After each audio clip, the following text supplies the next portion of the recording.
لحظة قبل ما تبدأ أي مشروع أو قبل ما حتى تفكر بناء مشروعك أو تبدأ مشروعك، تعرف إنه في أساسيات 9 لنجاح أي مشروع. تعرف إنه في أركان 9 لنجاح المشروع التجاري بشكل خاص. إذا حاب تبدأ تجارة إلكترونية من غير ما تعرف هذه ال9 الأركان، من المحتمل إنه مشروعك ما ينجح. لذلك اليوم راح أقدم لك هذه ال9 الأركان عشان أنت تستفيد وتبدأ صح بالطريقة الصحيحة عشان توصل لمشروعك بشكل ممتاز. خلينا نبدأ.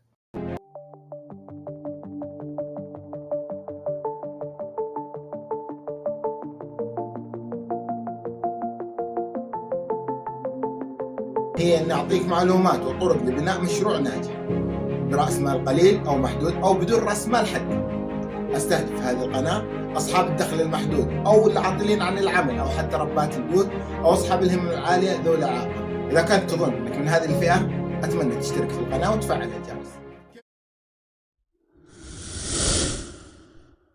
السلام عليكم. لمشروعك في التجارة الإلكترونية في 9 أساسيات لنجاح مشروعك. اليوم راح أقدم لك هذه ال9 الأساسيات. راح أبدأ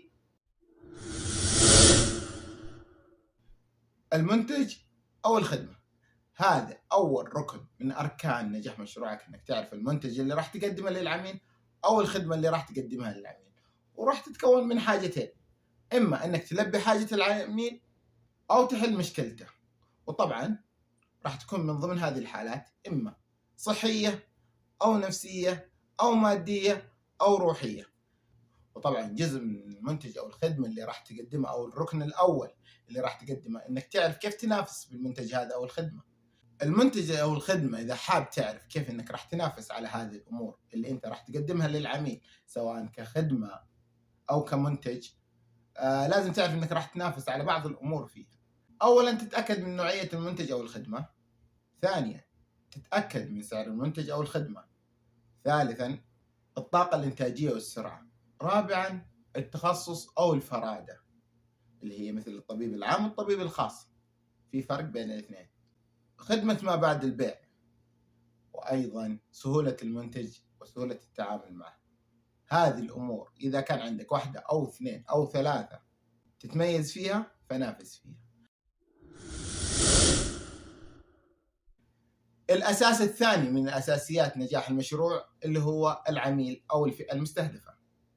كل ما عرفت أكثر عن عميلك أو الفئة المستهدفة كل ما سهلت الوصول إليه، أو كل ما صار الوصول إليك سهل أيضا. هناك في عدة عوامل كثيرة تعرف فيها عميلك أو تعرف فيها الفئة المستهدفة لمنتجك أو لخدمتك: العمر، الجنس، الهواية، التواصل الاجتماعي، نساء، أطفال، أولاد، رجال، كبار. تستهدف سواء ألعاب، منتجات، اكسسوارات، دورات. لازم تعرف الفئة المستهدفة لمنتجك أو لخدمتك. الركن الثالث طريقة توصيل المنتج للعميل. الطرق التقليدية هو أن العميل يتوجه لك، يجي لمعرضك أو محلك أو المكان اللي تقدم فيه الخدمة أو المنتج. الأمر الثاني هو ذهابك للعميل. إذا كان حددت الفئة المستهدفة أو حاب تقدم خدماتك، إنك تذهب للعميل المستهدف مثل المدرسين، مثل المناديب، عن طريق الأونلاين مثل ما تعرفون التواصل الاجتماعي. معلومة: كل ما كانت خطواتك للوصول للعميل أقل كل ما كان بيعك أكثر. خذها قاعدة. تحديد الموارد الأساسية اللي هي الموارد البشرية، آليات، معدات، سيارات، سكن، كهرباء. هذه كلها موارد أساسية تحتاج تحددها قبل ما تبدأ مشروعك. الركن الخامس الشراكات. معنى الشراكات هم الناس اللي مطلوب مني أتعامل معهم أو إني مجبور مني أتعامل معهم، سواء الموردين، سواء بعض الشركات، سواء بعض المؤسسات، بعض الجمعيات اللي تخدمني أو أنا أخدمها، بعض الجمعيات اللي راح أقدم الدورات عندها، سواء الموردين اللي يجيبوا لي الطلب ثم أرجع أبيعه. هذه شراكات لازم أعرفها، لازم أتعامل معهم بشكل ممتاز، لأنه تعاملي معهم راح يخدمني مستقبلا. تعاملك معهم راح يفتح آفاق وعلاقات مميزة. الركن السادس اللي هي الفعاليات الرئيسية، متى تبدأ وكيف تبدأ ومع من تبدأ وإلى متى تبدأ، وش الخدمات اللي راح تقدمها وش الخدمات اللي راح تستلمها، من اللي راح يشتغل، من اللي راح يوقف، من اللي راح يعطي، من اللي راح ياخذ. هذه الفعاليات الرئيسية بالتواريخ بالأوقات مفروض تدونها بحيث انك تنتظم عليها مستقبلا، تعرف متى تبدأ ومتى تنتهي. الأساس السابع من أساسيات نجاح المشروع ألا وهو مصادر الدخل. تقريبا معظمنا يفكر بهذا الأساس بشكل كبير. لازم تعرف مصادر دخلك، سواء عن طريق انك تكون انت المصدر، انك تقدم خدمات، تكون مدرس، تكون معلم، تكون مدرب، او تكون انت اللي تشتغل مثل اصحاب اليوتيوب، مثل اصحاب اللي يقدمون تواصل اجتماعية يقدمون بنفسهم، فيكون هو مصدر دخله بنفسه. او يكون عن طريق اعادة الشراء ثم اعادة البيع المنتجات، مثلا انك تشتري منتج ثم ترجع تبيعه. والثالث انك تكون وسيط. اكبر مثال عندنا الدروب شوبينج. في طرق ثانيه انك تكون فيها وسيط، انك تتعاقد مع شركات وانك تفتح حساب في التواصل الاجتماعي، تكون وسيط ما بين شركه تقدم خدمه او منتج وما بين العميل.